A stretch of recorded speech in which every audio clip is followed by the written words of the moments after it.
The Morgan Report with David Morgan.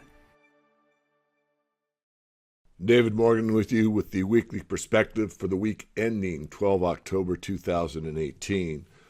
Well, quite a week indeed. We saw gold have its biggest one-day move in over a year, going up nearly $30 on Thursday, the 11th, and falling back Friday just a few dollars. So we have cleared a lot of this 30-day chart, as you can see, but we have a non-confirmation. I went into that with our premium members at the Morgan Report, and a couple other major issues in the financial markets.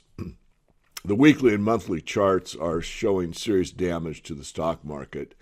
And for those Elliott Wave lovers, the Elliott Wave analysis also suggests that the market may have completed a 9-year run. Bull markets don't necessarily die of old age, but this certainly has been a long bull market, and bad things appear to be happening.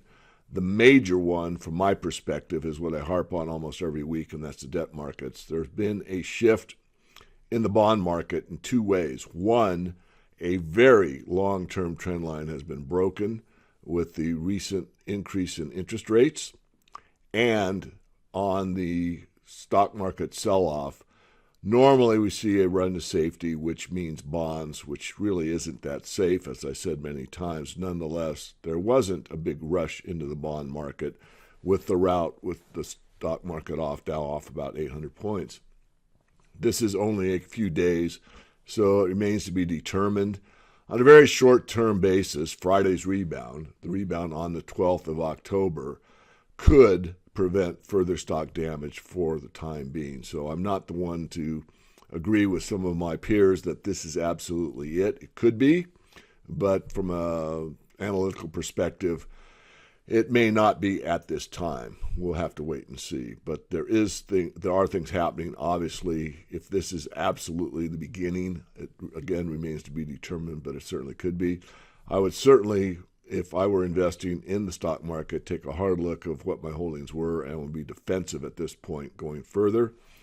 And enough said on the overall perspective. First article up is from CNBC, and this is basis the world economy. Trade tensions could trigger another global financial crisis, but investors appear complacent, according to the IMF. Stock prices, particularly those in the U.S., have hit record highs and multiple times over the last years. Yet the IMF warned Wednesday that a further escalation of trade tensions, as well as rising geopolitical risks and policy uncertainties in major economies, could lead to a sudden deterioration in risk sentiment. According to the organization, that could trigger a broad-based correction in global capital markets and a sharp tightening of global financial conditions. Again, get ready for the shift. Whether it started or not, again, remains to be determined, but it certainly may have taken place.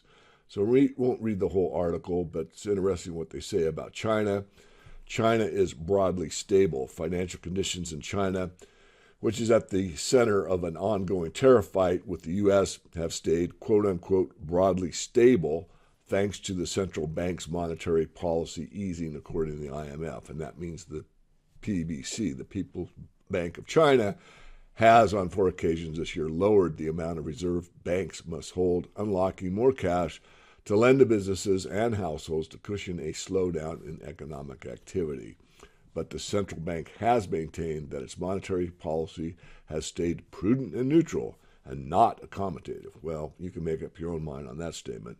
Nevertheless, those actions by the People's Bank of China have helped to ease some pressure that was building up in the Chinese financial system, according to the IMF. And I wanted to go over a little bit about Bitcoin. I know there's a lot of people that are into cryptocurrencies. So if we look at this chart for roughly a year, we look at the peak here, we're looking at, and I'm not going to get the exact day and tick, but it's somewhere around 19,400, and that was the 15th of December of last year. And then the next highest high occurred approximately 6th of January 2018. That was at 17,221. And if we go to the next peak, it was roughly here for March 2018 at 11,500 approximately. And the next peak was approximately here, which is 9,800 and change on the 5th of May 2018. And the next peak was here at the 24th of July 2018 at about 8,300. And the next peak was here at the 3rd or 4th of September 2018 at $7,328. And now we have been flat. So this is an absolute, complete, and total classic decline formation where every new high, every rebound is a lower high than the previous one. Really, technically speaking, there's nothing more bearish than that. This is about the most basic technical analysis that you can see, and I'm sure many of you have turned off the video by now. But those that aren't familiar with how markets move, I did do that free webinar. If you haven't seen it, you might want to watch it. So let me just go back to this level right here. This was back in early March 2018, and Bitcoin was trading at 11,465. So to get back there, it has to overcome what's called overhead resistance, which means everyone that bought at this peak here at 8,400, not everyone, but several people that bought there, and now they're looking at $6,000 Bitcoin. When it gets back to the 8,500 level, some, not all, will say, oh, I broke even. I'm selling my Bitcoin. It was a bad choice to do it back in July. I over-leveraged. I borrowed on my house to buy Bitcoin or whatever the case may be, and they will sell. That's called overhead resistance. They're tired of their Bitcoin being in a losing position. And this is true of all markets. I'm not picking on Bitcoin. I'm just doing it for Bitcoin because there are so many in the cryptocurrencies that have really very limited market experience. And if there's one thing I have experience in, it's the financial markets, all of them.